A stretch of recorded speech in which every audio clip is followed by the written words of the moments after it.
There are three branches of government in the U.S. legislative, executive, and judicial.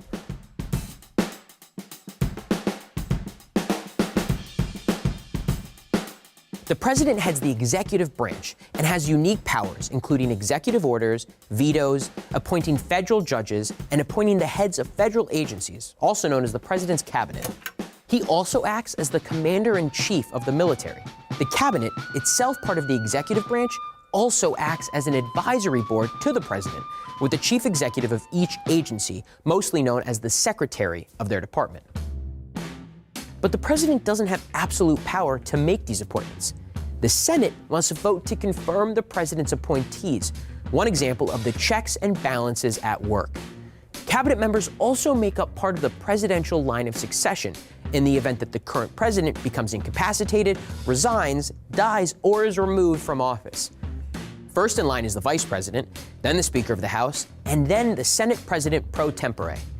After that, we start down the line of cabinet members. The president also appoints the heads of more than 50 independent federal commissions, as well as ambassadors and federal judges. Of course, those nominees need to be confirmed by the Senate as well. Check and balance. But the president also checks Congress. When Congress enacts bills, the president either signs the legislation into law or rejects it through a veto. The president also has the power to pardon and grant clemencies for federal crimes, except in cases of impeachment on both the state and federal level. In the global sphere, the president serves as the nation's representative. He can negotiate and sign treaties with another nation, but it only becomes ratified with the support of 2/3 of the Senate. The president also has the power to issue executive orders, which allows him to direct the actions of members of the executive branch without it having to be approved by Congress. But while Congress has no say when it comes to executive orders, the judicial branch, in the form of the Supreme Court, does have the power to overturn an executive order. But considering how much power the president is given, the eligibility requirements for the office of the presidency aren't very strict. The Constitution lists only 3 requirements.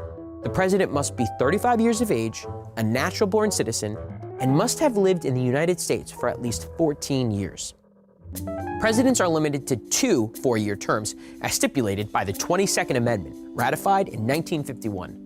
Before that, 2 terms was traditionally the limit until President Franklin Delano Roosevelt served 4. In the U.S., we elect a new president every 4 years through a system called the Electoral College. This means when we go to the polls to vote for president, we actually vote for electors who will cast their vote on our behalf. While all of these rules or stipulations may sometimes befuddle us, they reflect how important maintaining a balance of power was to our founding fathers. So while the president's power has expanded as the United States has grown as a force on the world stage, the judicial and legislative branches still keep the leader of the free world in check.